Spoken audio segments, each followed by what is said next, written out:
അക്കാലമുള്ള രാജാക്കൾക്കൊരുവർക്കുമഗ്രേ ദശഗ്രീവനോടു യുദ്ധത്തിനു നിൽക്കരുതായി വരാനെന്തൊരു കാരണം?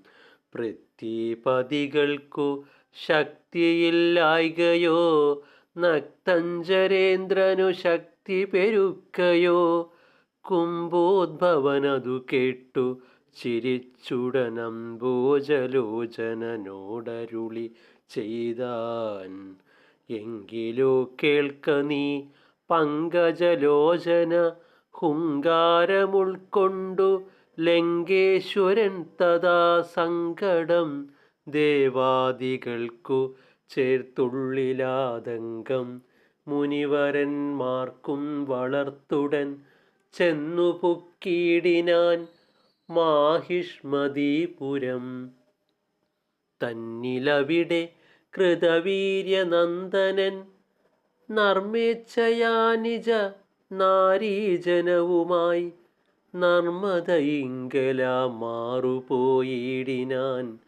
അപ്പോൾ ദശാസ്യനനുചരന്മാരോടും പുഷ്പകത്തിന്മേലെ സഞ്ചരിക്കും വിധൗ ബന്ധുരകാനന ശോഭിതമാകിന വിന്ധ്യാചലം കണ്ട നേരം കുതൂഹലാൽ നിർമ്മലവാരി നിറഞ്ഞൊഴുകിയിടുന്ന നർമ്മദയാകുന്ന പുണ്യനദി കണ്ടു തീരദേശേ തത്ര വിശ്രമിച്ചിടുവാൻ വീരനനുചരന്മാരോടു ചൊല്ലിനാൻ.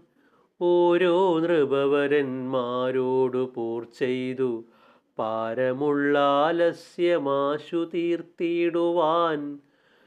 സ്വർണദിയോടു സമാനയാം നർമ്മദ തന്നിലിറങ്ങി കുളിപ്പിനെല്ലാവരും. ഞാനുമിവിടെ കുളിച്ചു നിയമങ്ങളൂനം വരാതെ കഴിക്കുന്നതുണ്ടല്ലോ. മധ്യാഹ്നമായിതു കാലമിപ്പോളിനി മൃത്യുഞ്ജയാർച്ചനവും കഴിച്ചിടുവൻ എന്നതു കേട്ടു കുളിച്ചു നിശാചരർ ചന്ദന പുഷ്പാദികളൊരുക്കിയിടിനാർ. ഉത്തമമായ ശിവലിംഗമെത്രയും വിസ്തൃതവാലുകാകൽപ്പിതവേദിയിൽ വച്ചു മണിപീഠമൂർധിനി ശിവലിംഗമർച്ചനാർത്ഥം വച്ചഭിഷേകപൂർവകം. ഓം ശ്രീ ഗുരുഭ്യോ നമഃ. ഹരി ഓം.